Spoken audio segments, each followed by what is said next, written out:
حضرت غوث اعظم رضی اللہ تعالیٰ عنہ سے کسی نے کہا تھا سب سے زیادہ پریشان کون ہوتا ہے؟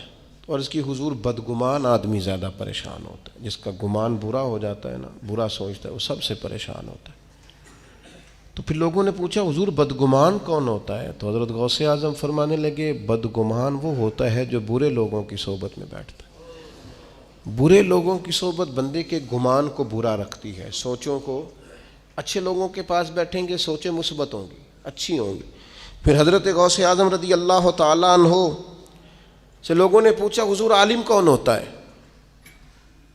تو فرمانے لگے جو اللہ رسول کی فرما برداری کرے۔ جاہل کون ہوتا ہے؟ فرمایا جو رب رسول کی نافرمانی کرے۔ زیادہ باتیں کرنے، زیادہ لمبی تقریریں کرنے والا عالم، فرما بردار ہو تو عالم۔ پھر حضرت غوث اعظم رضی اللہ تعالیٰ عنہ سے کسی نے کہا حضور تنگ دستی کس بندے پر آتی ہے؟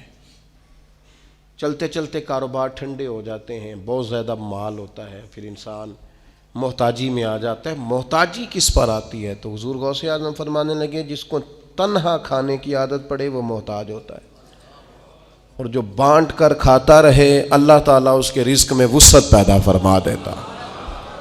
حضرت غوث اعظم رضی اللہ تعالیٰ عنہ سے بہت سارے لوگ آ کے مسئلہ پوچھتے تھے اللہ کیسے راضی ہوگا؟ تو حضور غوث اعظم فرمانے لگے میں نے 50 سال پڑھایا ہے،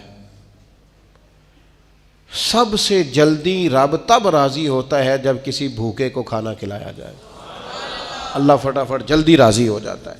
پھر حضرت غوث اعظم رضی اللہ تعالیٰ عنہ سے کہا حضور برباد کون ہوتا ہے؟ کون آدمی ہے جو ساری صلاحیتوں کے باوجود برباد ہو جاتا ہے؟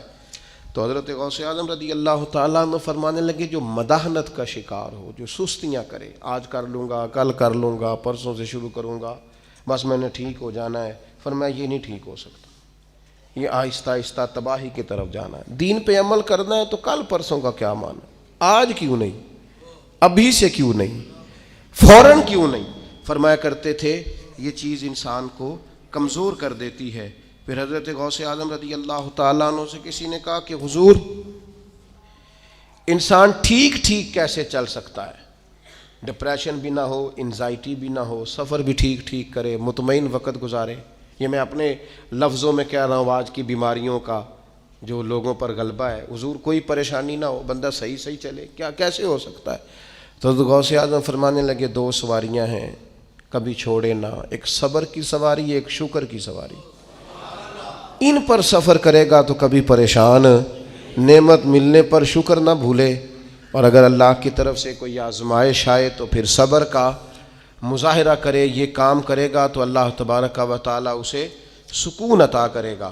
حضرت غوث اعظم رضی اللہ تعالیٰ عنہ سے ایک شخص نے پوچھا تھا حضور میں چاہتا ہوں اللہ تعالیٰ میرے دل کو قرار عطا کرے۔ تو بڑی کمال بات ہے، کئی چیزیں پہلے بھی پڑھی تھیں لیکن یہ میں نے پہلی دفعہ پڑھا الفتح الربانی سے۔ حضور کون سی چیز ہے جو دل کو پورا سکون دے؟ تو حضرت غوث اعظم فرمانے لگے اپنے ذاتی دشمنوں کے لیے ہدایت کی دعا مانگا کر، اللہ تیرے دل کو سکون عطا فرمائے گا۔